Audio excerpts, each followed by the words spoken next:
अफगानिस्तान की दोस्ती से पाकिस्तान बौखलाया हुआ है। पाकिस्तान के रक्षा मंत्री ख्वाजा आसिफ ने तालिबान पर दिल्ली के इशारे पर काम करने का आरोप लगाया है। आसिफ ने धमकी दी है कि इस्लामाबाद पर किसी भी हमले का करारा जवाब दिया जाएगा, जो 50 गुना ज्यादा बड़ा होगा। एक पाकिस्तानी न्यूज चैनल के एक कार्यक्रम में आसिफ ने काबुल के तालिबान शासन के खिलाफ जमकर भड़ास निकाली और उसे भारत की कठपुतली कहा। आसिफ की टिप्पणी अफगान तालिबान की धमकी के बाद आई है, जिसमें कहा गया है कि अगर अफगानिस्तान के किसी भी हिस्से में हमला होता है तो इस्लामाबाद को निशाना बनाया जाएगा। आसिफ ने कार्यक्रम में कहा, काबुल में कठपुतली का तमाशा चलाने वाले और कठपुतली का तमाशा करने वाले लोग दिल्ली से नियंत्रित हैं।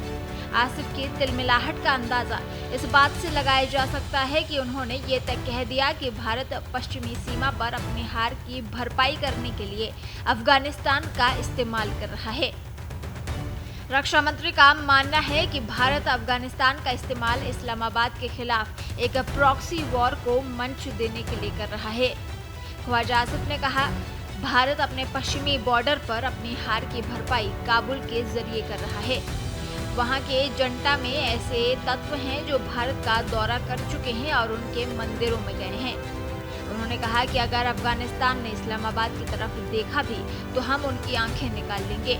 काबुल पाकिस्तान में आतंकवाद के लिए जिम्मेदार है और दिल्ली के लिए एक उपकरण है। ख्वाजा आसिफ ने कहा, अफगान आतंकवादियों का इस्तेमाल कर सकते हैं और वे पहले से ही कर रहे हैं। पिछले 4 सालों से वे आतंकवादियों का उपयोग कर रहे हैं।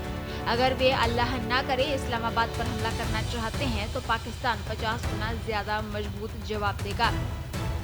आपको बता दें, आसिफ ने तुर्की में पाकिस्तान और अफगानिस्तान के बीच हालिया वार्ता के विफल होने के लिए भी अफगान पक्ष और भारत को जिम्मेदार ठहराया।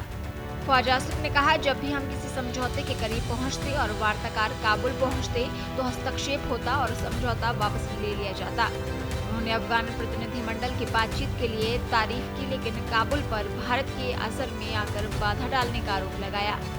आसिफ ने कहा कि भारत पाकिस्तान के साथ कम तीव्रता वाला युद्ध लड़ना चाहता है, इसके लिए वो काबुल का इस्तेमाल कर रहा है। इसके पहले तुर्की और कतर की मध्यस्थता में पाकिस्तान और अफगान तालिबान के बीच सोमवार को हुई बातचीत बिना किसी सफलता के समाप्त हो गई। हालांकि मध्यस्थों ने कहा कि निरंतर बातचीत महत्वपूर्ण है। इसके पहले आसिफ ने चेतावनी दी थी कि अफगानिस्तान के साथ वार्ता नाकाम रहने पर अफगानिस्तान के साथ खुली जंग छिड़ सकती है। देश दुनिया की ताज़ा खबरें और वीडियोस के लिए अभी डाउनलोड करें पत्रिका ऐप।